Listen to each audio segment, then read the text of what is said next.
It's been 1 month since Israel, backed by the United States, launched a bloody siege on Gaza.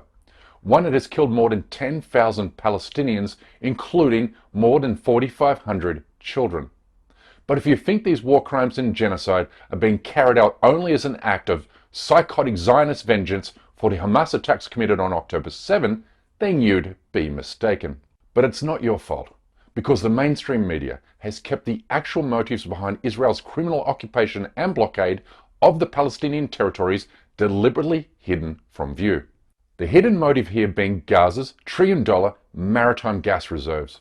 This is a genocide motivated almost exclusively by greed and profit. You see, Israel has almost zero natural resource of its own, other than white sandy beaches and sprawling vineyards. So when the country was founded in 1948, it not only had a limited supply of natural water, but also a negligible amount of oil and gas. A deprivation that motivated Israel to invade and seize the Palestinian territories in 1967. And it's why it has occupied, blockaded, and colonized them ever since. You see, the West Bank holds vast amounts of oil and water supplies, whereas Gaza is rich in natural gas. Which is why you're literally seeing Israel and the United States gaslight the world over the hidden motives of its genocidal war in Gaza. Probably wouldn't know it, but Gaza is rich, gas rich, at least 1.4 trillion cubic feet rich, to be precise. But there's a catch.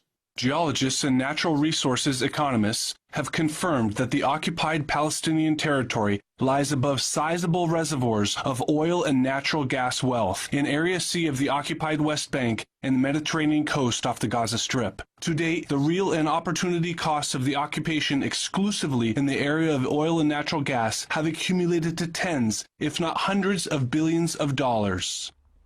On June 18 of this year, Netanyahu announced Israel's plans to develop Gaza's maritime gas field.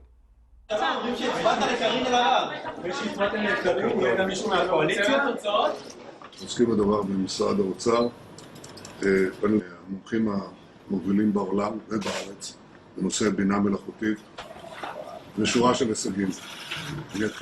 Barely 4 months after this announcement, Israel launched its unprecedented assault on Gaza on October 8. But the Western media should have seen this coming, given Israel has a history of telegraphing its true motives for laying siege on the Palestinian territory, like it did in 2014, when an Israeli defense minister confirmed that Israel's 2014 war on Gaza, which killed 2,200 Palestinians, was motivated by a desire to dominate Gaza's gas reserves. Israel has always seen Hamas as an obstacle to exploiting Gaza's lucrative gas fields to avert its growing energy crisis, which my colleague at Byline Times, Dr. Nafiz Ahmed, explains here. What's happened recently is, over the last 6-7 years or so, increasingly it seems that Israel's energy issues have become more pronounced. Its repeated military incursions into Gaza appear to have been linked very much to the interest in dominating and exploiting these offshore reserves in Gaza. Now, there have been many efforts by Israel to come to some kind of an arrangement with its favored parties, namely the Palestinian Authority in the West Bank, run by Fatah. And kind of ride roughshod over Hamas, which is seen as an entity that they just simply cannot negotiate with under any circumstances. Israel has blocked Palestinians in Gaza from accessing its maritime reserves and fisheries, which denies them desperately needed revenues to improve their devastated economy, because as it stands, 80% of Palestinian residents are dependent on international aid for survival, with the unemployment rate hovering around 50%. It's simply an indisputable fact that Israel's current aerial and ground assault and its subsequent plan to reoccupy and control the territory is motivated by a desire to permanently separate Palestinians from their rightful natural resources by ousting Hamas and replacing it with its reliable lapdog, the Palestinian Authority.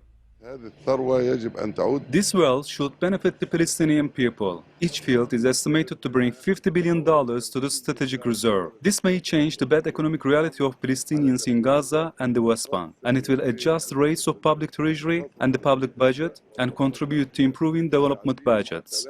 Look, there are two of these fields just before us at sea. Since the field was discovered in 2000, Israel denied Palestinians access to the Gaza maritime zone, preventing fishing and recreational use beyond 6 nautical miles from the coast. Now, as you can see from the way that Israel rejected a ceasefire for hostages deal, and how Israel is now claiming Gaza as its own territory, this genocidal siege was never about Hamas. It was only ever about resource theft and extraction from the Palestinian territories, like it was in 1967, like it is now with Israeli soldiers claiming new Jewish outposts in Gaza, and like it was 9 years ago when Israel began stealing oil from the occupied West Bank.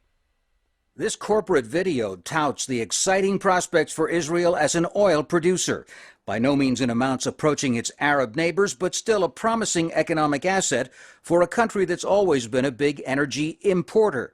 The company licensed to drill in this area plans up to 14 wells, one of them already pumping commercial quantities of oil. The quality of this oil is top quality, is one of the best one can find in the world. And when we sell it, we're receiving the top quality for this oil on the average price way over $100 per barrel. What the company doesn't stress is plain to see. Its Megid oil field lies within shouting distance of the Israeli separation barrier. Though the Israeli government won't talk about it, by many estimates, only 20% of the oil field is inside Israel, the rest extending into the occupied West Bank. What was left unsaid in this clip was the Israeli drilling company is in partnership with the major American oil and gas investment firm Shire International. The theft of and from occupied Palestinian territories always takes place with tacit US approval. And we're not only talking about the theft and dispossession of land, oil and gas, but also water.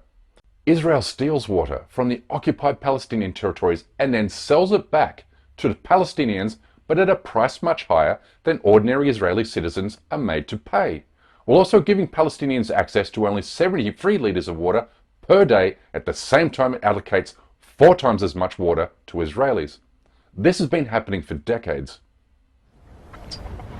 He says that this well, the village well of Bardala, was drilled before 1967. It was drilled in 1965.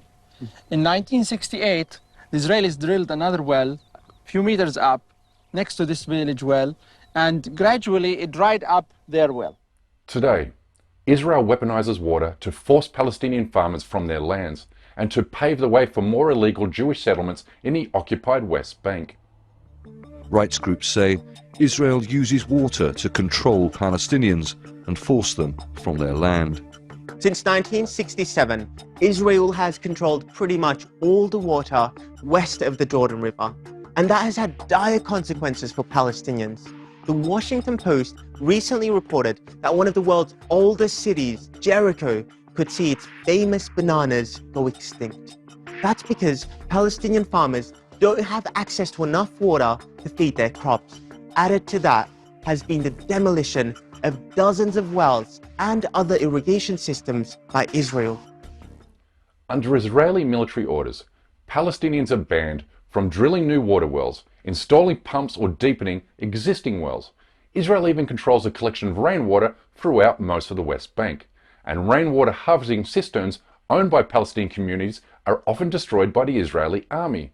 As a result, some 180 Palestinian communities in rural areas in the occupied West Bank have no access to running water.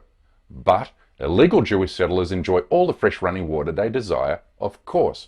So when you understand how Israel controls and dominates every aspect of Palestinian life and resources, it's easy to see why control and domination of Gaza's trillion-dollar gas reserves are at the forefront of Israel's mind as it bombs and invades the Palestinian territory. Israel's criminal occupation of the Palestinian territories has always been motivated by dispossessing Palestinians of their homes, land, water, oil and gas. Over time, Israel has almost completely disappeared Palestine from the map. It's because Israel doesn't have a history, only a criminal record. But it must be stopped, and it will be stopped, because we are witnessing an unprecedented global awakening against the Zionist state. Because people like you care about human rights, international law, and basic moral decency.